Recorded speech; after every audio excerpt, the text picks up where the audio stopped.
Assalamualaikum warahmatullahi wabarakatuh. Salam sejahtera untuk kita semua. Perkenalkan, saya Dodi Pratama Marumpe, SPDMM, dosen program studi manajemen, Fakultas Ekonomi dan Bisnis, Universitas Tanjung Pura. Pada kesempatan yang berbahagia ini, saya akan menyampaikan materi untuk mata kuliah manajemen perbankan yang merupakan salah satu mata kuliah yang saya ampu. Mata kuliah manajemen perbankan dirancang untuk memberikan pemahaman konseptual dan aplikatif mengenai berbagai aspek penting dalam perbankan yang diperlukan untuk memahami dinamika industri perbankan saat ini. Mata kuliah ini dilaksanakan dalam 16 kali pertemuan yang terdiri dari 14 pertemuan tatap muka untuk pembahasan materi dan diskusi interaktif, 1 pertemuan untuk ujian tengah semester, serta 1 pertemuan untuk ujian akhir semester. Dalam pelaksanaan mata kuliah ini, terdapat capaian pembelajaran lulusan program studi manajemen yang menjadi acuan dalam proses pembelajaran, yakni mahasiswa mampu menunjukkan karakter yang baik, mahasiswa mampu mengimplementasikan teori manajemen secara efektif, mahasiswa mampu berkomunikasi secara efektif, mahasiswa mampu menggunakan teknologi informasi secara tepat, mahasiswa mampu bekerja dengan baik untuk pengembangan diri, mahasiswa mampu memecahkan masalah bisnis secara tepat, serta mahasiswa mampu merancang rencana bisnis secara komprehensif. Selanjutnya, untuk mendukung pencapaian CPL tersebut, mata kuliah ini memiliki capaian pembelajaran mata kuliah yang akan dicapai, yang terdiri atas 3 kompetensi utama. Yang pertama, mahasiswa mampu menganalisis teori-teori manajemen perbankan. Yang kedua, mahasiswa mampu mendemonstrasikan sikap inklusif dalam kegiatan pembelajaran manajemen perbankan. Dan yang terakhir, mahasiswa mampu membuat laporan dan presentasi analisis kasus manajemen perbankan secara sistematis. Untuk mencapai capaian pembelajaran tersebut, materi pembelajaran yang akan dibahas meliputi pendahuluan, kontrak, dan gambaran umum perkuliahan, lingkungan perbankan, manajemen pasifa, manajemen modal bank, manajemen likuiditas, investasi sekuritas, konsep kredit, batas maksimum pemberian kredit atau BPNK, analisis kredit, manajemen aktiva dan pasifa, banking risk management, sistem penilaian kesehatan bank, manajemen bank syariah, serta perkembangan dunia perbankan. Proses pembelajaran pada mata kuliah manajemen perbankan mengacu pada rencana pembelajaran semester dengan menggunakan pendekatan case-based learning. Melalui pendekatan ini, mahasiswa tidak hanya mempelajari konsep dan teori, tetapi juga menganalisis berbagai studi kasus real yang berkaitan dengan dunia perbankan. Kegiatan pembelajaran dilaksanakan melalui metode ceramah, tanya jawab, diskusi, presentasi kelompok, analisis studi kasus, serta penugasan mandiri. Dengan penugasan tersebut, mahasiswa diharapkan mampu berpikir kritis, bekerja secara kolaboratif, menghubungkan teori dengan praktik, serta memberikan solusi terhadap berbagai permasalahan di industri perbankan. Evaluasi pembelajaran dilakukan secara berkelanjutan melalui beberapa komponen penilaian, yaitu tugas, kuis, partisipasi dalam diskusi, analisis studi kasus, presentasi kelompok, ujian tengah semester, serta ujian akhir semester. Baik, selanjutnya saya akan menyampaikan salah satu materi inti pada mata kuliah manajemen perbankan, yaitu konsep kredit. Materi ini merupakan salah satu pokok bahasan yang sangat penting karena menjadi dasar dalam memahami proses pemberian kredit. Semoga kegiatan pembelajaran ini dapat memberikan gambaran mengenai proses belajar yang efektif dan bermakna. Assalamualaikum warahmatullahi wabarakatuh. Waalaikumsalam warahmatullahi wabarakatuh. Selamat pagi, salam sejahtera buat kita semua. Oke, pada kesempatan hari ini kita akan melanjutkan perkuliahan kita. Teman-teman silakan baca di slide bahwa kita hari ini akan belajar terkait manajemen kredit. Ya. Oke, teman-teman, sebelum masuk dalam perkuliahan kita, dalam hal ini ada konsep kredit atau manajemen kredit. Teman-teman masih ingat nggak pembelajaran kita pada beberapa waktu yang lalu? Kira-kira kredit erat kaitannya dengan apa? Ya, alokasi dana. Nah, dalam konteks perbankan, teman-teman, kredit itu adalah salah satu bentuk dari mengalokasikan dana, yang tentunya dana itu dari masyarakat. Ya. Kredit juga biasa kita kenal dengan sebutan pinjaman. Ya. Nah, saya ingin tanya lagi nih, teman-teman ada tahu nggak perbedaan antara pembiayaan dan kredit? Saya Pak. Oke, silakan. Sebelumnya perkenalkan saya Najwa. Menurut pengalaman saya Pak, kredit merupakan penyediaan dana oleh bank konvensional kepada nasabah yang harus dikembalikan dalam jangka waktu tertentu, ditambah dengan bunga sesuai dengan perjanjian. Sedangkan pembiayaan digunakan pada bank-bank syariah yang tidak menggunakan sistem bunga, tapi menggunakan akad-akad syariah seperti mudharabah, musyarakah, murabahah ataupun ijarah. Nah, jadi perbedaan utamanya terletak pada prinsip pengelolaan dan mekanisme imbal hasilnya. Sedangkan kedua-duanya sama-sama bertujuan membantu kebutuhan pendanaan masyarakat. Oke, kasih tepuk tangan dulu dong buat Najwa. Baik, terima kasih Najwa, betul ya. Jadi teman-teman, konsep kredit itu sendiri sebenarnya dibagi menjadi dua bagian ya. Ada yang memang konsepnya itu berdasarkan prinsip-prinsip syariah seperti mudharabah, dan sebagainya. Dan kemudian yang biasa kita kenal untuk bank-bank konvensional adalah kredit. Yang membedakan adalah tadi saya sudah jelaskan adalah prinsip. Kemudian biasanya kalau untuk kredit konvensional itu biasanya dalam konteks imbal hasil dia menggunakan sistem bunga. Nah, sementara untuk pembiayaan biasa dipakai ya oleh bank-bank syariah. Ya, nah, dengan imbal hasil atau keuntungan bagi hasil, ya. Nah, seperti itu teman-teman. Jadi itu perbedaan antara kredit dan pembiayaan. Nah, sebenarnya tujuan dan fungsi kredit itu apa sih teman-teman? Yang pertama kita bisa lihat di sini adalah mencari keuntungan, ya. Keuntungan dalam hal ini tadi ya, ada yang punya, ada yang bagi hasil, ya.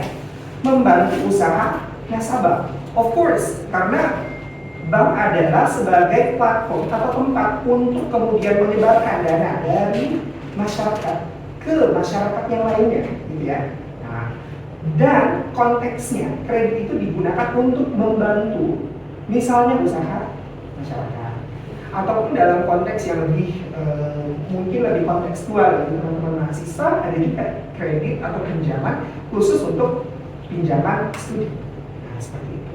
Ya, kemudian membantu pemerintah, ya. Nah, jadi teman-teman mungkin pernah melihat atau mendengar, ya, satu kebijakan yang dikeluarkan oleh pemerintah bahwa sekitar 50 sekian T dana dari masyarakat atau dana APBN kita itu kemudian disalurkan dalam bentuk kredit di bank-bank konvensional. Jadi ya, nah, jadi itu salah satu bentuk bantuan perbankan, industri perbankan untuk mengelola pendanaan yang nantinya diberikan kepada masyarakat-masyarakat yang membutuhkan. Ya. Kemudian fungsinya apa? Meningkatkan daya guna uang dengan perbankan memberikan kredit kepada mungkin UMKM, bisnis ya teman-teman yang sekarang dalam proses kuliah membutuhkan dana itu menggunakan uangnya untuk kegiatan-kegiatan produktif sehingga nanti uangnya itu enggak hilang begitu saja tetapi dalam bentuk investasi jangka panjang yang punya produktivitas ke depannya ya. Kemudian meningkatkan peredaran uang ya. Bank selaku wadah dan lembaga keuangan bertugas untuk kemudian mengedarkan uang ya, agar tadi stabilitas inflasi, ya, stabilitas ekonomi menjadi terjaga. Kemudian alat stabilitas ekonomi, ya. Meningkatkan pemerataan pendapatan, ya. Teman-teman, kalau misalnya sudah dibantu dari bank untuk keperluan bisnisnya dan nantinya bisnisnya berkembang, ya, teman-teman pasti akan misalnya nih, kalau mau expand berarti kan mau ikut lagi, gitu kan ya. Nah, otomatis nanti teman-teman akan menambah tenaga kerja dan itu akan berpengaruh terhadap pendapatan secara global gitu ya. Selain bisnisnya terdanai dan juga teman-teman bisa punya kesempatan untuk memberikan orang lain pekerjaan dan mendapatkan pendapatan ya. Dan Intinya teman-teman, ketika seseorang atau banyak orang atau secara global mungkin masyarakat Indonesia mendapatkan pendapatan yang merata, itu akan menurunkan tingkat pengangguran. Ya, oke. Kemudian unsur-unsur kredit, sebenarnya apa sih unsur-unsur kredit itu? Kepercayaan. Nah, itu yang paling utama teman-teman, kepercayaan. Kita memberikan dana, misalnya teman-teman pinjemin duit ke orang, gitu kan, atau ke temannya. Kira-kira base-nya adalah percaya orang itu dulu, ya kan? Nah, dengan segala penilaian kita, entah itu karakternya, entah itu kapasitasnya, ya, entah itu personalitinya, ya, kedekatannya dan sebagainya. Basis utama pemberian kredit adalah kepercayaan. Kemudian kesepakatan, ya, dalam konteks kredit perbankan dia harus diikat dalam bentuk kesepakatan, ya. Dalam hal ini biasa disebut dengan akad kredit, ya. Jangka waktu, boleh dong, saya set jangka waktu untuk pinjaman saya, ya kan, agar kredit ini bisa dikembalikan sesuai dengan periode waktu yang ditentukan. Kemudian risiko kredit itu sudah melekat, ya teman-teman. Jadi semua kredit, baik itu kredit komersil, baik itu untuk produktif, ya, konsumtif dan sebagainya, itu pasti akan menemukan profil resikonya sendiri. Ya, ada resiko bahwa duitnya nggak dikembalikan. Nah, gitu ya. Nah, jadi kredit itu melekat dengan risikonya. Kemudian balas jasa. Ya, dalam proses bisnis perbankan, teman-teman pasti akan mendapatkan satu keuntungan, baik yang dibantu dalam bentuk pendanaan misalnya untuk bisnisnya maupun perbankan. Nah, kita sudah jelaskan untuk perbankan konvensional keuntungannya dalam bentuk bunga, ya, bunga kredit. Kalau untuk bank-bank syariah, ya, BSI misalnya, bank nasional misalnya, ya, itu pasti akan melakukan pola kemitraan dengan nasabahnya, ya, dan hasil atau keuntungannya itu disebut dengan bagi hasil. Gitu. Oke, sekarang saya ingin mengetes pemahaman teman-teman. Kira-kira dari kelima aspek di atas, mana yang paling penting? Ada yang bisa bantu jawab? Pak, Oke, silakan. sebelumnya perkenalkan nama saya Jarvan. Dapat dari saya hal yang paling penting adalah kepercayaan. Hal ini karena sebelum pemberian kredit, di mana bank harus melihat bagaimana calon debitur harus memiliki kemampuan dan kemauan untuk mengembalikan pinjaman sesuai dengan perjanjian. Jika unsur kepercayaan tidak terpenuhi, maka risiko kredit bermasalah dan harga besar. Walaupun demikian, 4 unsur lainnya juga penting, seperti kesepakatan, jangka waktu, risiko dan balas jasa juga, karena saling melengkapi dalam proses pemberian kredit. Oke, kasih tepuk tangan dulu buat Jarvan. Oke, terima kasih sekali lagi atas jawabannya sampai jadi betul ya teman-teman. Jadi unsur yang paling penting itu adalah kepercayaan. Kalau kita sudah percaya kepada nasabah kita atau misalnya orang yang diberikan pendanaan, itu akan menjadi satu basis yang utama dalam kita memberikan kredit. Ya, kepercayaan itu dibentuk dari beberapa syarat teman-teman, nanti akan saya jelaskan. Tetapi kepercayaan itu tidak tumbuh hanya ketika kita ketemu orang tiba-tiba percaya, gitu kan? Tidak. Tetapi ada penilaian-penilaian yang mungkin kita akan terapkan untuk membuat kita percaya terhadap orang tersebut. Ya, oke. Itu yang paling penting. Kemudian kalau ngomongin soal jaminan, gitu kan ya, kredit tanpa jaminan rasa-rasanya nggak afdol, gitu kan ya. Nah, karena untuk mensecure proses pinjaman itu, ya, agar nggak macet, ya, agar tetap bisa dibayarkan tepat waktu, biasanya itu menerapkan jaminan, ya. Ada jaminan berwujud berupa apa? Tanah, bangunan, kendaraan, gitu ya. Nah, ada juga yang nggak berwujud teman-teman. Misalnya apa? Saham, ya, obligasi yang memang fisiknya tidak kita bisa lihat, tetapi dia punya nilai, gitu kan ya. Kemudian jaminan orang, ya, apakah orang yang dijaminkan? Enggak kan? Nah, tetapi ini lebih kepada bagaimana seseorang ya, atau pihak ketiga menjaminkan dirinya untuk membayarkan kredit pada pihak kedua. Ya, pihak pertamanya adalah bank, pihak keduanya adalah si peminjam, dan dia adalah si penjamin pinjam sebagai pihak ketiga yang nantinya akan membayarkan kredit yang mungkin di kemudian hari kreditnya macet, ya, atau tidak bisa dibayar. Nah, jadi bukan orangnya yang menjaminkan, dan itu diakadkan, ya, atau dibuat satu perjanjian. Kemudian tanpa jaminan, biasanya diberikan untuk perusahaan-perusahaan yang benar-benar bonafit dan profesional, ya. Nah, kalau misalnya dalam penilaian kredit prosesnya, ya, teman-teman melihat kok ada nasabah yang memang sudah rutin pinjam kita, ada yang memang perusahaan yang kapasitas modalnya luar biasa, ya, kita melihat kok ternyata karakternya bagus juga, ya, tidak kita melihat BICP-nya ternyata dia baca nih, ya. Nah, atas dasar itu kita kemudian mempercayai, ya, bisnis atau nasabah tersebut untuk kemudian dilanjutkan dalam proses kredit tanpa jaminan. Seperti itu ya teman-teman. Oke, kemudian di sini kita akan juga membahas prinsip-prinsip pemberian kredit, ya. Ini kaitannya tadi dengan pembangunan kepercayaan. Yang pertama adalah analisis 5C, ya. Yang pertama adalah karakter, teman-teman, ya. Kalau kita mendefinisikan karakter itu adalah suatu keyakinan atau sifat atau watak, ya, yang dapat dipercaya, ya. Berarti kan kita harus mengetahui wataknya, sifatnya. Teman-teman banyak caranya, ya, dengan melakukan wawancara misalnya, ya. Itu satu hal yang mungkin kita bisa lakukan untuk identifikasi sebenarnya karakternya baik, ya. Juga boleh teman-teman dalam konteks perbankan, biasanya untuk petugas-petugas kredit biasanya akan menanyakan tanda ini, ya. Nah, di samping itu juga melihat track record-nya ketika mungkin dia melakukan pinjaman di tempat lain, ya.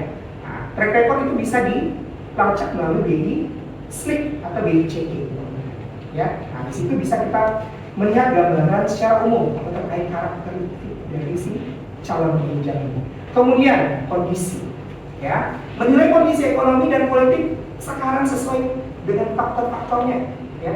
Nah, teman-teman mungkin sangat mengikuti, ya, gonjang-ganjing terkait dengan serat hormos yang diblokir, ya.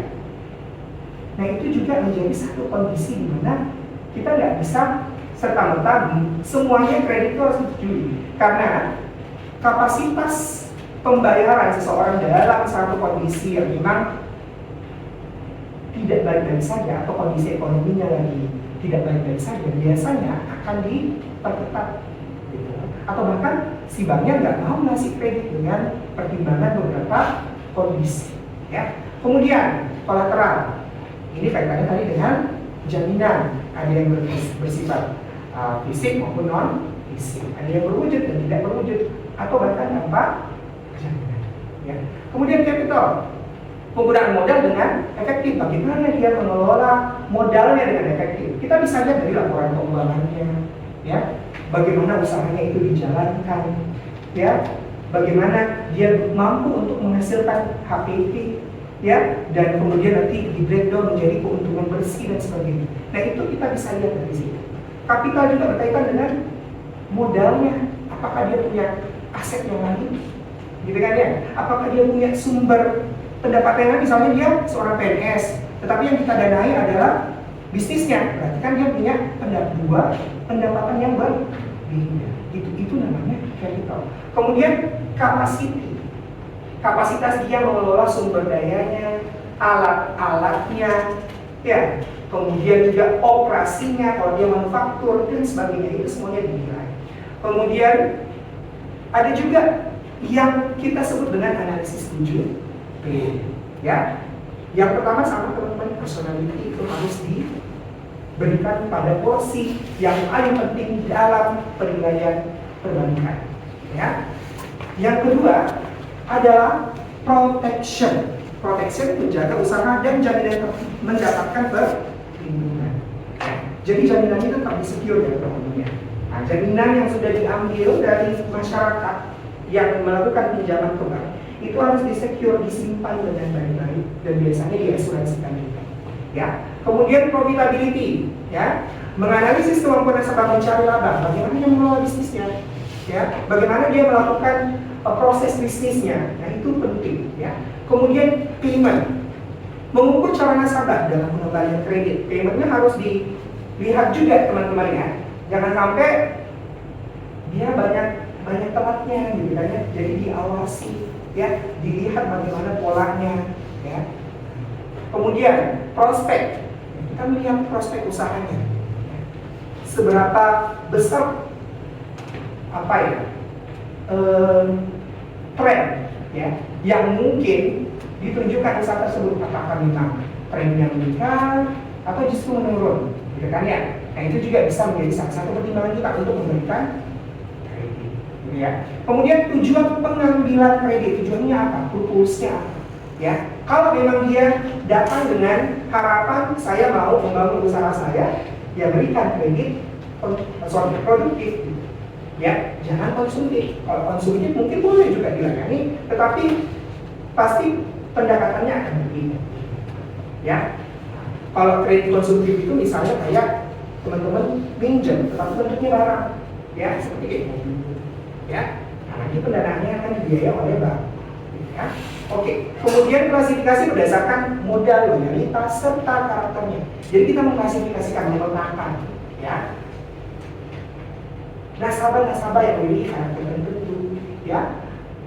Kemudian nasabah-nasabah yang memiliki modal yang besar, dan kita mengukur juga loyalitasnya, gitu ya. Ada yang memang existing, ada yang new, dan sebagainya. Nah, itu akan kita petakan dalam bentuk kalau dipetakan istilahnya apa, ya. Oke. Nah, dalam penilaian kredit itu juga mempertimbangkan beberapa aspek, ya teman-teman. Yang pertama adalah aspek yuridis atau hukum, ya.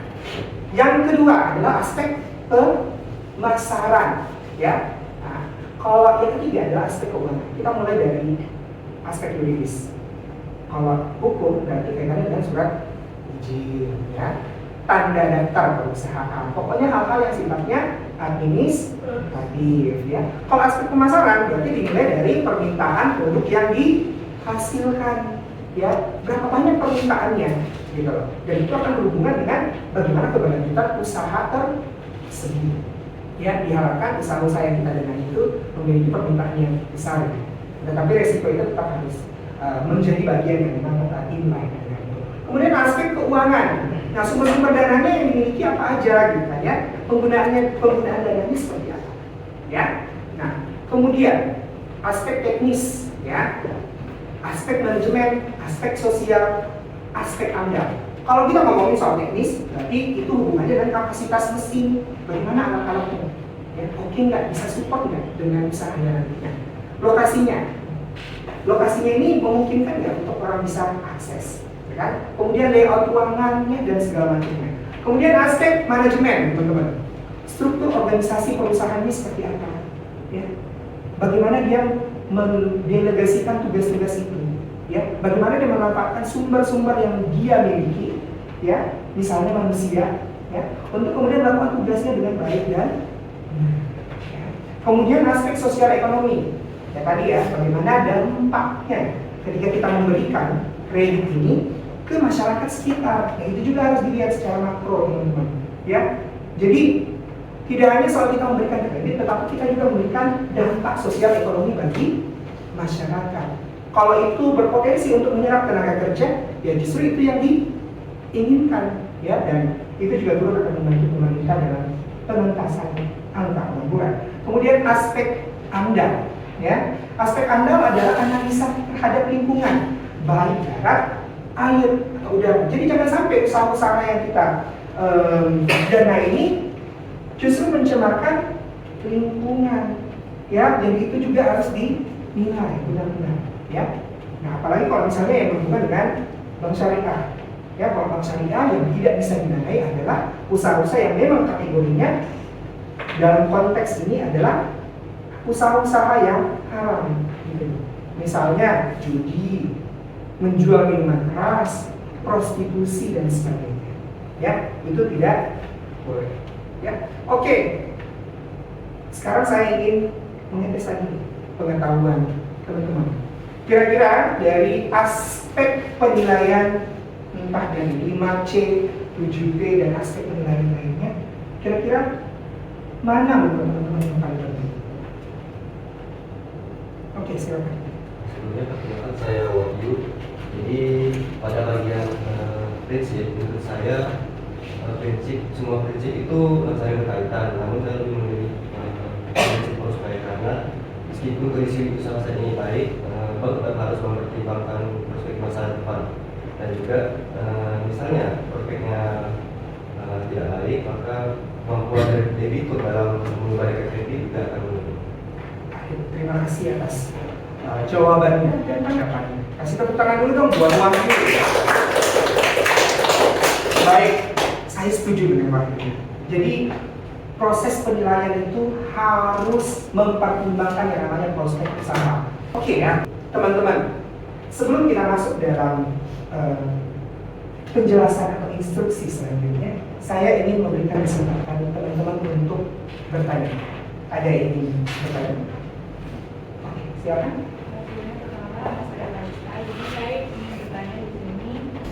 Bagaimana kalau kondisinya seorang debitur ini dia memiliki jaminan yang nilainya sangat tinggi, tapi di saat yang sama kondisi usahanya itu sedang mengalami penurunan, apakah bank tetap akan memberikan kredit? Oke, terima kasih atas pertanyaannya. Kasih tepuk tangan dulu dong buat teman-teman. Baik, jadi teman-teman, dalam konteks ini, ya, tadi dijelaskan apakah seorang yang meminjam dengan kapasitas modal yang banyak, tetapi usahanya menunjukkan tren yang menurun, apakah bisa didanai? Ya, menurut saya pribadi, dengan pengalaman saya kerja di perbankan, menurut saya itu tidak layak untuk didanai. Ya, karena tidak memenuhi salah satu aspek yang paling penting adalah tadi prospek. Ya, prospek nyatanya sebagai penilaian utama. Karena percuma kalau misalnya modalnya tinggi, tetapi prospek usahanya tidak ada. Ya. Oke. Mungkin itu saja ya yang bisa saya jelaskan terkait dengan materi. Namun sebelum saya tutup, saya akan menjelaskan ya penugasan yang teman-teman akan lakukan ya bersama-sama. Ya.